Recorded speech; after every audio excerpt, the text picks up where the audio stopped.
Vamos lá, pessoal, dando continuidade, nós vamos falar um pouquinho, então, das funções do sistema digestório, né? Então, só lembrando, ele faz o tratamento mecânico e químico, ele faz o tratamento mecânico e a digestão química do alimento, a absorção dos nutrientes e a excreção do material não processado ou não absorvido. Vamos falar um pouquinho o que é a digestão, né? A digestão, então, envolve tanto o tratamento mecânico quanto o tratamento químico de moléculas orgânicas de grandes dimensões, que são as macromoléculas, em moléculas mais simples, né? E daí essas moléculas mais simples, elas conseguem ser absorvidas pela mucosa intestinal e elas então caem aí na corrente sanguínea. Então, quando a gente pensa em digestão, a gente pensa tanto num processo mecânico quanto num processo químico. Quais são os processos mecânicos? A mastigação, a deglutição, os movimentos peristálticos, que é a contração da musculatura lisa que a gente tem, e o processo de defecação. E os processos químicos divididos em 3 etapas: o processo de insalivação, a quimificação e a quilificação. Vamos falar um pouquinho dos processos mecânicos. A mastigação, então, é feita pelos dentes, né? Que a gente tem aí na mucosa bucal. E qual que é a importância da mastigação, então? É reduzir o alimento em partículas menores para facilitação da saliva. E lembrando que na saliva a gente tem uma enzima super importante, que eu vou falar daqui a pouco, que é a amilase salivar, que ela já inicia o processo de digestão do amido, tá? Então, o amido, o início do processo de digestão dele já começa na boca. Então, essa mastigação mais a produção da saliva e o processo de insalivação dos alimentos formam o que a gente chama de bolo alimentar. A deglutição é a passagem desse bolo alimentar para o esôfago, e depois do esôfago para o estômago, né? Para continuar o processo de digestão. E o processo de deglutição só existe por conta dos movimentos peristálticos do esôfago, né? Então, aqui está mostrando o esôfago, a parede dele é muscular, com a musculatura, e ela vai contraindo, e isso é chamado de movimento peristáltico, e à medida que vai contraindo, esse bolo alimentar, ele vai passando pelo esôfago. Aqui a gente tem o relaxamento desse esfíncter esofágico inferior, né? E daí a gente tem a chegada do bolo alimentar, então, no estômago, tá? Então, aqui vai contraindo, aqui relaxa o esfíncter e o bolo alimentar chega, então, no estômago. E o processo de defecação é a evacuação das fezes por meio da contração do reto anal e relaxamento do esfíncter anal. Ali também a gente tem os movimentos peristálticos para a gente ter a expulsão, então, do bolo fecal. O processo químico, então, seria a insalivação, a quimificação e a quilificação e a absorção dos nutrientes. Então, o que seria, então, o que a gente chama de digestão química? Para acontecer a quebra, né, dessas macromoléculas em moléculas menores, a gente tem uma reação de hidrólise acontecendo, e para que essa reação de hidrólise aconteça, de quebra dessa molécula maior em moléculas menores, nós precisamos da ação de enzimas, que são chamadas de enzimas digestivas, tá? Então, as enzimas digestivas, o que elas fazem? Elas vão quebrar, hidrolisar as macromoléculas como carboidrato, proteína e lipídios em moléculas menores, que são os aminoácidos, os açúcares simples e os ácidos graxos, tá?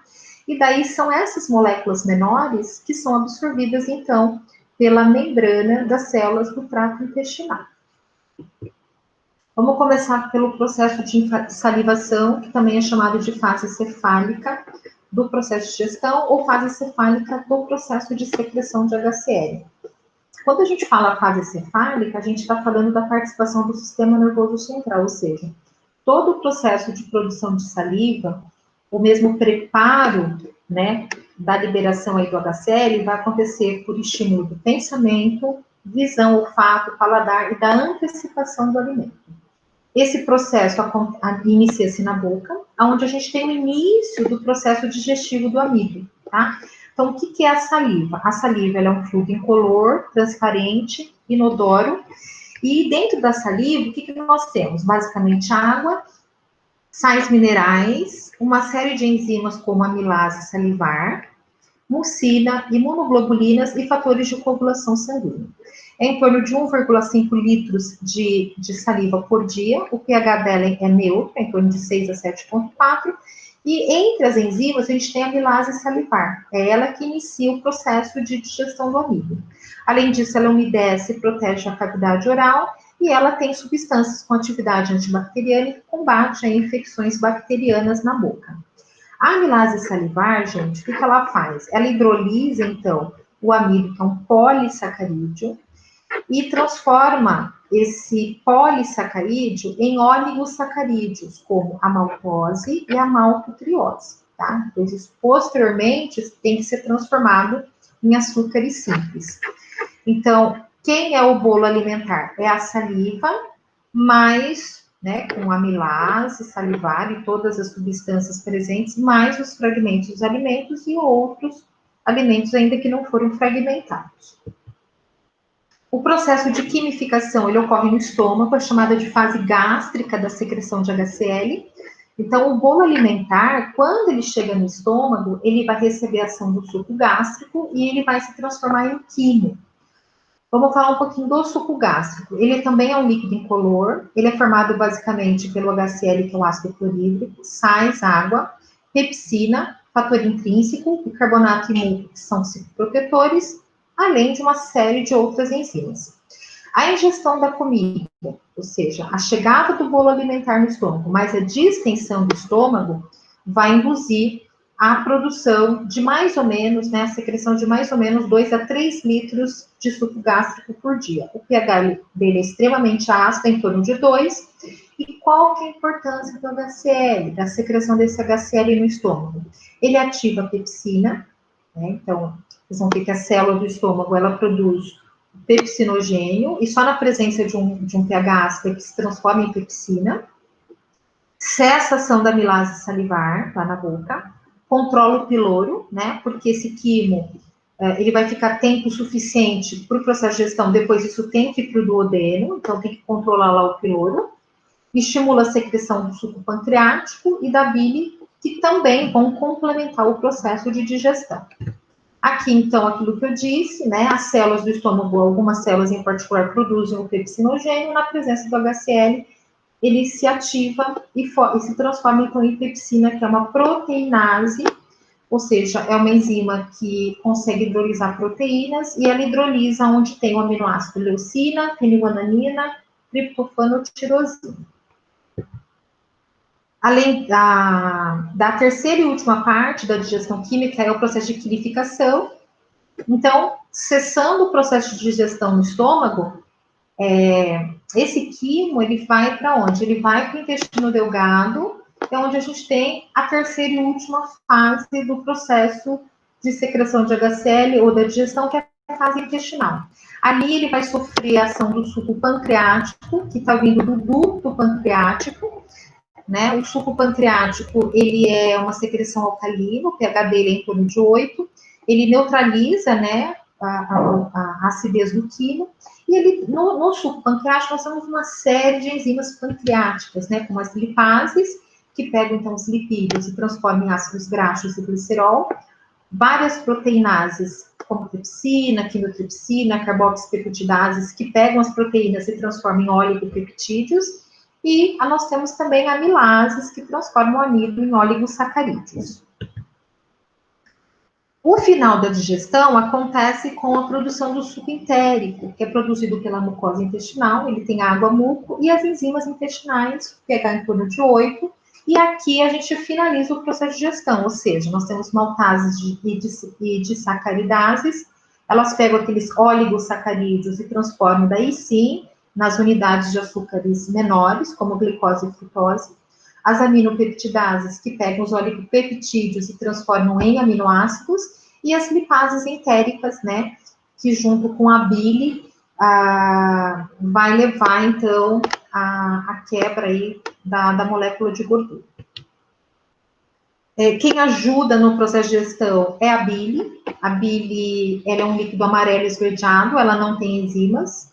Ela é formada por água, pigmentos e sais biliares, né? Ela fica ali na vesícula biliar.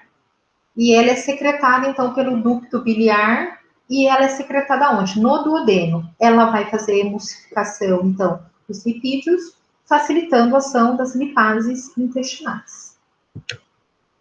O processo de absorção ocorre no intestino delgado. O intestino delgado, ele tem uma membrana intestinal com as chamadas microvilosidades, que é chamado de borda em escova, que facilita muito o contato, né, que aumenta a superfície de contato dos nutrientes e facilita o processo de absorção, tá? Entre outros, não só pelas microvilosidades, mas por conta do pH também.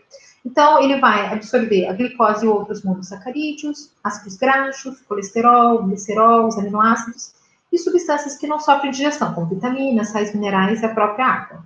O processo de absorção, normalmente, é um processo passivo, sem gasto de ATP, do tipo de fusão simples e facilitado, mas dependendo aí, né, do gradiente de concentração, ele também pode acontecer de forma ativa com gasto de energia. Aqui mostrando, então, a mucosa intestinal com as microvilosidades. Se a gente pegar um pedacinho, né, e aumentar, então a gente tem aqui as microvilosidades, que aumentam a superfície de contato e parecendo a borda de escova. Tá? Então, aqui mostrando, então, toda a mucosa intestinal, né? Aqui a gente tem toda a parte capilar de vasos e linfáticos, capilar sanguíneo e linfáticos, e aqui a gente tem então, as microvilosidades que aumentam a superfície de contato. E para finalizar, o processo de defecação que acontece no intestino grosso, né? Ali ocorre a absorção de água, sais minerais, principalmente no seco e no colo. E a gente tem a formação, o armazenamento das fezes, que é o bolo fecal, no reto, e a excreção fecal, que acontece por conta dos movimentos peristálticos e do relaxamento do esfíncter anal. No intestino grosso, nós temos uma microbiota intestinal formada por organismos comensais, que são super importantes, que eles estão envolvidos na produção de uma série de substâncias como vitaminas do complexo B e vitamina K. E aqui, outras substâncias envolvidas, tá? Como eu vou falar agora do processo de secreção de HCl, a gente vai falar bastante da gastrina e da somatostatina, tá? Mas existe aqui só um pedacinho, mas existem, obviamente, outras substâncias que também estão aí envolvidas no processo de digestão.